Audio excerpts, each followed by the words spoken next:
안녕하십니까. 저는 제천 시온성교회를 담임하고 있는 박정민 목사입니다. 로드니 스타크 교수가 쓴 The Rise of Christianity라는 책이 있습니다. 우리나라에서는 기독교의 발흥이라는 이름으로 번역이 되어 있습니다.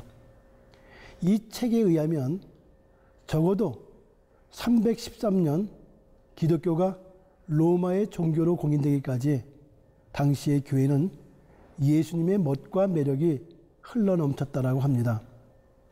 주 40년, 그러니까 예수님의 부활 사건이 있은 지 10년쯤 되었을 때 당시에 로마 제국의 기독교인들은 1000명 정도에 불과했다고 합니다. 그리고 온갖 박해를 받았죠. 그리고 주 60년경 로마에 대화재가 있었습니다. 당시 네로 황제는 기독교인들을 방화범으로 몰아서 기독교인의 3분의 1이 죽임을 당하게 됩니다. 살아남아있던 사람들도 재산을 빼앗기고 관직에 나가는 것이 원천 봉쇄를 당했습니다. 그 결과 정권을 잡은 자들뿐만 아니라 일반 백성들까지 오해를 받으며 엄청난 고통을 감수해야 했습니다. 그 이후 로마 황제 10명이 바뀔 때까지 약 300년 동안 박해는 계속되었습니다. 하지만 놀라운 것은 그 300년 동안 박해 기간 동안에 기독교는 매년 40%의 놀라운 성장을 거듭했다고 합니다. 그 결과 313년 기독교가 공인될 당시에는 기독교 인구가 3,300만 명으로 늘어났다고 합니다. 당시 로마 제국의 인구가 5,600만 명이었으니까 엄청난 성장이었죠. 이때는 제대로 된 건물도 없었고 총동원 주일 같은 프로그램도 없었습니다. 그러면 어떻게 해서 이런 엄청난 성장을 이루었을까요? 외인 코데이로 목사님이 쓴 세상을 가슴 뛰게 할 교회라는 제목의 책이 있습니다. 이 제목의 영어 원제를 보니까 irresistible church라고 쓰여 있더군요. irresistible이란 말은 우리나라 말로 저항할 수 없는, 거부할 수 없는 이런 뜻을 가지고 있습니다.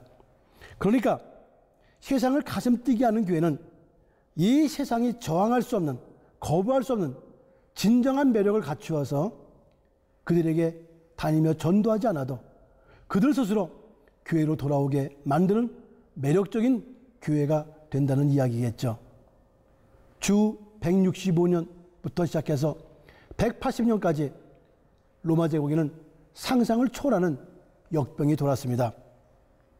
당시 하루에 약 5천 명이 죽는 경우도 있었다고 합니다. 결과 500만 명이 사망을 했다고 합니다. 하지만 당시의 성도들과 교회 공동체는 자기들을 희생하면서 교회 밖의 사람들을 치료하는 일에 헌신을 다했습니다. 심지어는 종교가 다른 이교도들까지 극진히 돌보았습니다. 죽음을 두려워하지 않고 사랑을 실천하다 장렬하게 죽어가는 성도들도 늘어났습니다. 하지만 이러한 기독교인들의 모습을 보면서 주변 사람들은 크게 감동이 되었습니다. 그리고 많은 사람들이 기독교로 개종을 하였죠. 그 결과 로마 제국을 변화시키는 원동력이 되었던 것을 볼 수가 있습니다. 흔히들 여자의 변신은 무죄라고 합니다. 아름다워지고 싶어하는 욕망을 표현하는 말이겠죠. 남녀 모든 사람에게 정도의 차이는 있겠지만 누구든지 멋에 대한 욕구가 있습니다. 그럼 멋은 무엇일까요? 구어사전에서는 옷이나 얼굴 따위의 겉모습에서 드러나는 세련되고 아름다운 맵시 또는 사람이나 사물에서 엿보이는 고상한 품격이나 운치라고 이야기를 합니다. 겉모습뿐만 아니라 속이 균형 잡혀 있을 때 진정한 매력이 있다라고 할 수가 있습니다. 그렇다면 오늘날 한국 사회에서 우리 교회는 과연 세상 사람들에게 매력 있는 모습이 있을까요? 정반대의 모습이 오늘의 우리의 모습입니다. 교회가 위기다, 큰일 났다 이런 소리가 끊임없이 들려옵니다. 하지만 우리는 다 위기라고 할 때 오히려 기회가 될 수 있음을 우리는 기억하시기 바랍니다. 위기를 바꿀 수 있는 가장 좋은 방법은 무엇일까요? 하나입니다. 예수님의 매력을 회복하는 겁니다. 교회가 위기일수록 교회다운 교회로 가면 되는 것입니다. 교회와 우리 그리스도인들이 따르는 예수라고 하는 사나이, 너무나 멋지고 매력적인 분이시죠. 갈릴리 청년 예수, 그분은 신분이 높지 않은 목수의 아들이었습니다. 하지만 이 세상에서 가장 멋진 매력을 지닌 분이셨습니다. 사람들이 정해놓은 신분의 경계를 자유롭게 넘나드는 분이었습니다. 종교가 정해놓은 규범 앞에서도 자유로운 분이셨고, 그분은 그 사회에서 버림받은 사람, 손가락질 받는 사람들 향해서 무한한 애정을 쏟으셨습니다.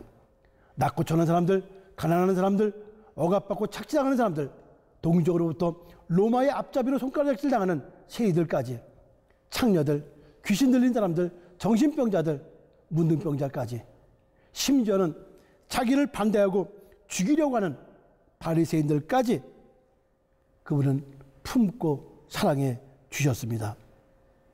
오늘날 우리가 이 모습을 회복해야 됩니다. 세상으로부터 박해받으면 흔히 테러리스트가 되거나 폐쇄적인 비밀 공동체가 되기 쉽습니다. 하지만 초대교회는 이러한 예수님의 매력을 발산하는 공동체였습니다. 그 결과 로마 제국으로부터 소외받는 형제들을 온 마음으로 받아들이고 함께 새로운 세계를 이루어 갔죠. 오늘 우리가 이런 교회를 이루어 갑시다. 예수님의 멋과 매력을 다시 한번 간직하고 발산하는 교회를 만들어 갑시다. 그럴 때 세상이 거부할 수 없는 그런 매력 덩어리 교회를 함께 만들어 가기를 주님의 이름으로 간절히 부탁을 드리겠습니다. 감사합니다.